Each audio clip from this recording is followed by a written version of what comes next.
I was still in the hospital parking lot when my phone buzzed. Not a text, Emily's voice, trembling, almost swallowed by the background noise of laughter and clinking glasses. "Mom," she whispered. Something in her tone made me grip the steering wheel harder. They cut my hair. For a heartbeat, I thought she meant a little trim, some kid's prank with safety scissors. Then she said it, all of it.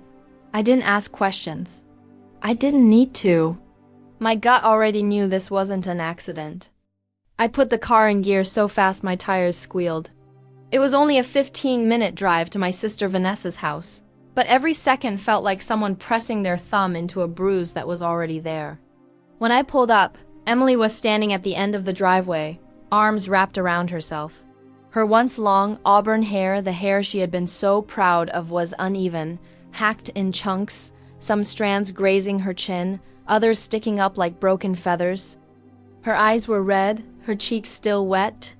I stepped out of the car, my breath catching. "Emily, what happened?" She tried to smile, but her lips trembled. "Grandma, Grandpa, and Vanessa." Her voice cracked. They held me down. My heart pounded in my ears. "Why?" "So Olivia could feel prettier at her birthday," she said, looking at the ground. "Her cousin, Vanessa's daughter." For a moment, I just stood there, every muscle in my body pulled tight. The party music from inside floated across the yard, so horribly out of place it made my stomach turn. I placed my hands gently on Emily's shoulders. "We're going inside," I said. My voice was calm, steady, too steady. It scared me more than shouting ever could have. Her fingers gripped my jacket. "Do we have to?" "Yes." We walked up the driveway together, my hand never leaving her. I half hoped someone would step outside, block our path. No one did. The front door was ajar, voices spilling out. Vanessa was in the kitchen, smiling as she scraped cake frosting into the trash. My mother was wiping counters, humming like they hadn't just humiliated an 11-year-old. My father was leaning back in a chair, watching it all with the detachment of a man flipping TV channels. I stopped in the doorway. "What happened to my daughter's hair?" Vanessa didn't flinch. "We asked her to tie it back. She refused, so we cut it." "You cut it?" My voice was low, each word deliberate. "She was being stubborn," my mother added. "We gave her a choice." I looked at them, my own family smiling like they'd taught her some valuable lesson. And that was when I knew this wasn't about a hairstyle. It was about control. But they didn't know yet that they'd just crossed a line they could never step back over. They didn't know yet they'd crossed a line, so I walked over it for them. "Tie it back or we cut it," Vanessa repeated, rinsing a knife like she'd just carved a roast instead of my child's pride. The faucet hissed. Frosting smelled too sweet. My mother Margaret set out plastic forks, the good hostess, the bad example. My father Charles pretended to study a paper plate as if it held equations he alone could solve. "It's just hair," my mother said, the old lullaby of minimizers. I kept my voice even. "On a body that isn't yours." Vanessa gave that little laugh she uses when she wants you to feel ridiculous. Lavra, Olivia was upset. "Your girl came in all done up. It was Olivia's day." Emily shifted behind me, shrinking at the word done. My stomach pulled tight. "You could have asked me to tie it back." "We did ask," Vanessa snapped. She argued. "She said no," my mother corrected, like she was proud of the vocabulary lesson. Children have to learn. I breathed one slow. Years of the IA taught me how to hold steady while a world fell apart. I turned to Emily. "Sweetheart, bathroom." We passed the hall mirror. Her reflection stung, uneven tufts, a jagged shelf above one ear, bald patch small but raw. In the bathroom light, I saw faint crescent marks on her shoulder where fingers had pinned her. My hands shook just enough to make the photos blur. I steadied them and took more. Left side, right side, back. The tiny scratch under her collarbone. "Does it hurt?" I asked. She shook her head, no eyes glossy. "Not the outside?" I swallowed. "We're leaving." When we stepped back into the kitchen, they'd resumed their choreography, Vanessa stacking cups. My mother humming, my father chewing something invisible. Olivia hovered near the island, eyes darting between us, guilty then defiant. The way children learn from adults who won't own their cruelty. You will not touch my daughter again, I said. Not her hair. Not her wrists. Not a single thread on her shirt. Vanessa rolled her eyes. Don't make a scene. You made the scene, I said. I'm just turning on the lights. Something flickered in my father's face, annoyance, then boredom. You're overreacting, he muttered. In your day, people got away with everything because nobody filmed it, I replied before I could stop myself. A tiny sound came from the living room. A giggle. I turned. Evan, 10 years old, green tablet case clutched to his chest, peered over the back of the sofa like a prairie dog. Olivia shot him a look and shook her head hard. What's funny, Evan? I asked, gentle. He froze, then shrugged, eyes darting to his mother. Vanessa's voice sharpened. Evan, go to your room. He didn't move. Kids can smell fear, especially their parents. He licked his lips. Nothing, I was... filming the decorations. He hugged the tablet tighter, as if it might tell the truth all by itself. My mother clucked her tongue. Put that thing away. Screens are ruining your brains. Emily's fingers found mine, squeezed twice. I felt the pulse of her hand, a Morse code from the part of her that still believed adults could fix things. Mom, she whispered, so low I barely heard it. He recorded me. Vanessa's smile thinned. No, he didn't, Evan swallowed. His cheeks blotched pink. The faucet dripped. Somewhere a balloon squeaked against the ceiling. The whole house leaned toward the sound of that tablet. I looked at my sister. If there's a video, I said, that means there's proof. Vanessa straightened, chin forward, the posture of a woman building a wall out of denial. Lavra, you're not taking this any further. We handled it. She'd be fine. I thought of fourth-grade Lavra in a gray dress my mother called nice, while Vanessa floated past in something new and shining. I thought of the way I learned to fold myself small, to take the smaller slice, to say thank you for less. I looked at my daughter and knew this was where it ended. We're leaving, I said again. Emily, get your coat. No one stopped us. The party music kept playing, low and tinny, as if the speakers were embarrassed. At the door, I glanced back. Olivia stared at the floor. My mother's lips were pressed thin as a blade. My father dug for words he could live with. Vanessa's eyes were on the tablet. In the car, doors shut, the world finally quiet. Emily spoke without looking at me. He was holding it up the whole time. Evan? She nodded. He said he was going to send it to the cousins group chat. I turned the key, then stopped. My hands rested on the steering wheel, steady now. Do you want me to ask him for it? I asked. Emily wiped a tear with the back of her hand. When she looked at me, the softness had edged into something fiercer. No, she said. Ask. She pulled out her phone, typed 3 short lines, and pressed send. We watched the screen, the little gray dots pulsing like a heartbeat. They stopped, vanished. A new bubble appeared, and then a file thumbnail bloomed on her screen. The thumbnail sat there on Emily's screen like it was radioactive. She didn't tap it right away. She just stared at it, her thumb hovering. My own reflection in the windshield looked too calm for what I felt inside. You ready? I asked. Emily nodded, pressed play. It wasn't long, 15 seconds, maybe less, but it was enough to hollow me out. Her voice, high and cracking. No, please stop! Vanessa's laugh. My mother's voice, sharp as vinegar. Hold still, Emily. And the sound god, the sound of scissors chomping through hair that had taken years to grow. In the frame, Charles sat in the background, eating cake like it was a sports game. Olivia leaned in from the side, smirking. Do the front next, she called. The camera wobbled as Evan laughed. When it ended, Emily locked the phone and set it in my lap. She didn't cry. Her voice was steady when she asked, Is that enough proof? It's more than enough, I said. My hands were already cold with resolve. I pulled out of the driveway. We didn't go home. I didn't tell her where we were going until I parked in front of the police station. Her eyes widened. Right now? Yes. You said you wanted this to stop. This is how we stop it. Inside, the station smelled faintly of coffee and printer toner. A woman at the front desk looked up, assessing us with the quiet efficiency of someone used to surprise visits. I need to report an assault, I said. My voice didn't shake. We were led to a small interview room, just a table, 2 chairs, and a notepad waiting like it had been expecting us. A detective with kind, watchful eyes introduced herself as Detective Ramirez. She didn't flinch when I said my daughter, and held down in the same sentence. Emily placed her phone on the table, sliding it toward Ramirez like she was turning over a crown jewel.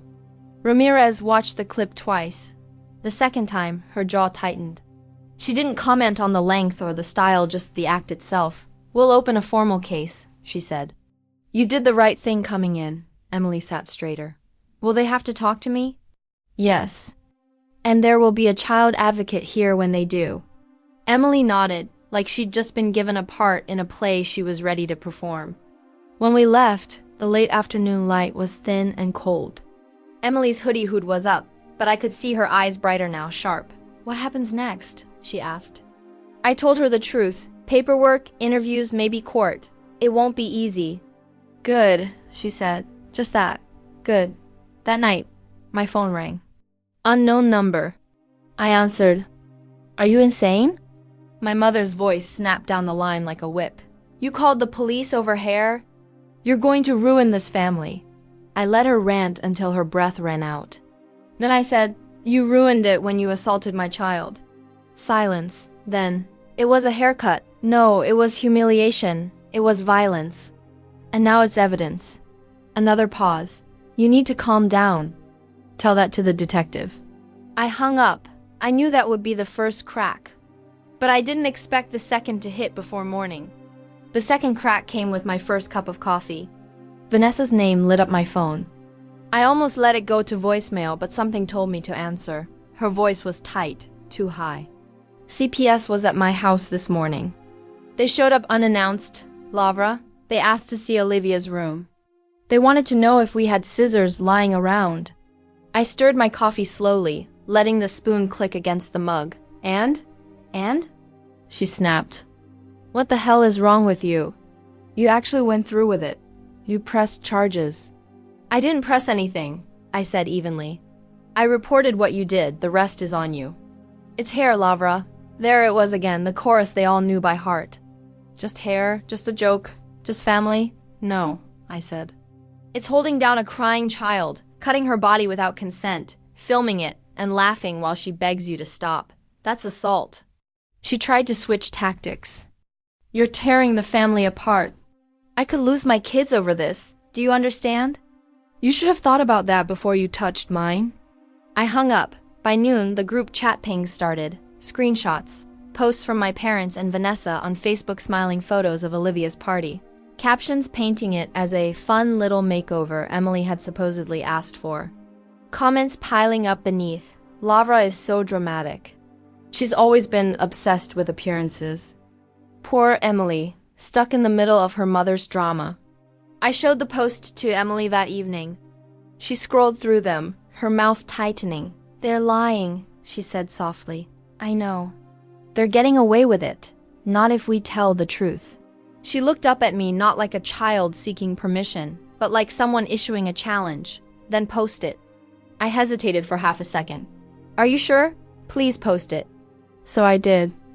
No speech, no long caption, just the clip and one line. "This is my 11-year-old daughter being held down and having her hair cut against her will by her own family." Within an hour, it was everywhere. People who doubted me in the morning were tagging me with apologies by nightfall. This is horrifying. Why is that boy laughing while she's crying? This is assault. Emily sat next to me on the couch, watching the view count climb. She didn't smile, not exactly, but there was a glint in her eyes that hadn't been there in days. It wasn't victory. Not yet. But it was the first sign that maybe, just maybe, we were shifting the ground beneath them. And then the next message came, this time from my father. My father never texted without a reason. "Hey, your rent transfer didn't come through this month. Was there an issue?" I stared at the message for a long moment, then typed, "No issue. I'm just not paying people who laughed while my daughter begged them to stop." 3 dots appeared, vanished, returned. "Come on, Lavra. You're cutting us off over a haircut." There it was again, a stubborn refusal to name what they'd done. I answered, "Over an assault." And because when you had the chance to say it was wrong, you lied about it on Facebook. If you ever try to contact Emily again, I will report it. The pause was longer this time. Well, I guess money means more to you than family. I set the phone down without replying. I'd spent a lifetime trying to reason with people who confused consequences with betrayal. I was done explaining. That Saturday, Emily and I walked into a salon I'd booked days before. I'd chosen it carefully bright, welcoming, nothing like the harsh fluorescent strip mall places she hated. The stylist, a woman named Tessa, knelt to Emily's height before even touching her hair. "I heard you've had a rough week," she said gently. "Let's make this yours." Not fix it, not cover it, hers. Emily's shoulders eased. Tessa worked carefully, shaping the jagged ends into something deliberate. The mirror slowly reflected someone different, not a girl who'd been humiliated, but one who'd chosen what came next. When Tessa spun the chair for the final reveal, Emily tilted her head, touched the soft curve of the cut, and smiled. "I look awesome," and she did.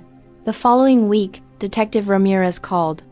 The formal statements would be taken Thursday. Emily walked into that station in her new haircut like it was armor. No tears, no hesitation, just a calm, clear voice answering every question. When they asked how it made her feel, she said, like, they thought I didn't matter. When they asked why she reported it, she said, because I do. I sat beside her, my hands folded in my lap, and realized I wasn't just watching her speak. I was watching her reclaim herself, piece by piece. As we left, I asked quietly, "Do you ever want to see them again?" She didn't even glance at me. "No, never." I nodded. "Then you won't," and I meant it. But meaning it and making it happen were two different battles, and the next one was already on the calendar. The court date wasn't for weeks, but the war of words started immediately. By Monday morning, my inbox was a mess, mutual acquaintances forwarding me screenshots, tagging me in comments I hadn't seen yet. My parents and Vanessa had doubled down, spinning their version of events into something almost unrecognizable. On Vanessa's page, there was a photo of Olivia blowing out candles. The caption read, "Sometimes little makeovers get taken way out of context." My mother had posted a long paragraph about discipline and teaching children humility. Without ever naming Emily, my father had shared both posts, adding, "Family matters should stay in the family." Underneath, a trail of supportive comments from people who had no idea what had actually happened. "Lavra has always been too sensitive. I'm sure they didn't mean any harm." Kids bounce back. Emily sat beside me on the couch, scrolling. She stopped on one comment from a woman we barely knew. "It's sad she's using her daughter to get attention." Her fingers tightened around the phone. "They're lying and people believe them." I took a breath. They believe what they've been shown. We can change that. She looked up, her expression hardening in a way that startled me. "Then show them." "Emily, post it," she said, the same way she might tell me to turn on a light in a dark room. I hesitated only a second. "Are you sure?" "Please," she said. So I opened my account, attached the clip, and wrote, "This is my 11-year-old daughter being held down by her grandparents, an aunt while she begs them to stop. They called it a game. She called it no." I hit post. The response was immediate. People who'd been silent before flooded my messages, friends, coworkers, even neighbors I barely knew. Some were horrified, some apologetic for doubting me, others simply angry on Emily's behalf. Comments piled under the video. "This is assault. How could anyone do this to a child?" I'd press charges too. Even the loudest skeptics from the morning were quietly deleting their earlier remarks. It was almost funny watching moral clarity arrive the second they couldn't pretend anymore. Emily didn't gloat. She just watched the view count climb, her chin slightly lifted. "They see me now," she murmured. I thought maybe that would be the end of it, the shift we needed. But that night, my phone buzzed with a number I didn't recognize. When I answered, the voice on the other end wasn't angry. It was shaking.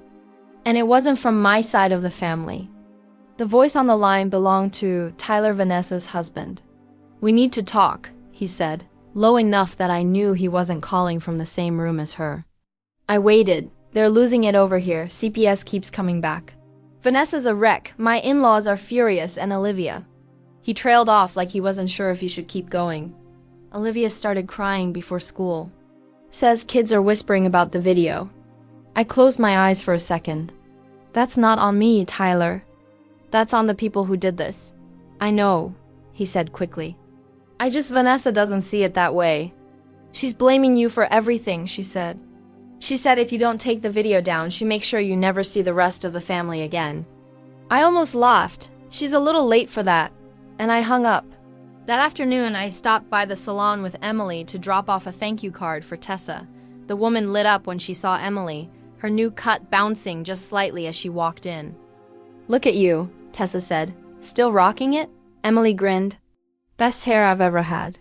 On the way home, we passed the park near the school.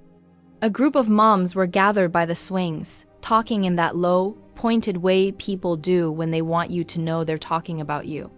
One of them met my eyes and looked away fast. Mom, Emily said quietly, do we have to go to the next family dinner? No, I said without hesitation.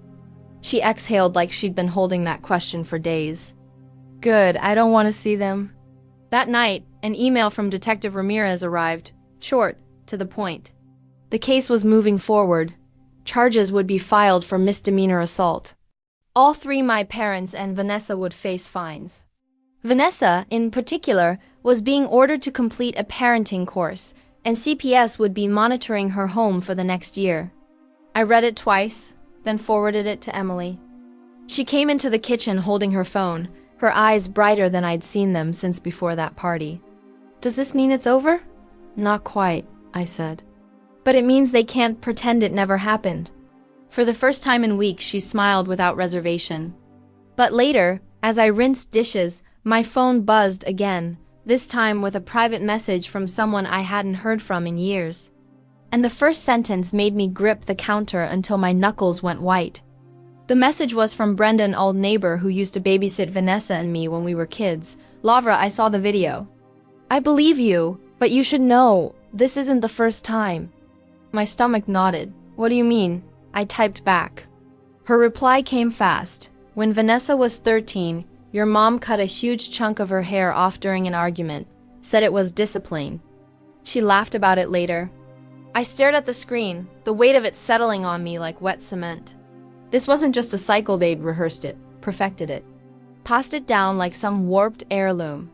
By the time court day arrived, I was past wanting them to admit guilt.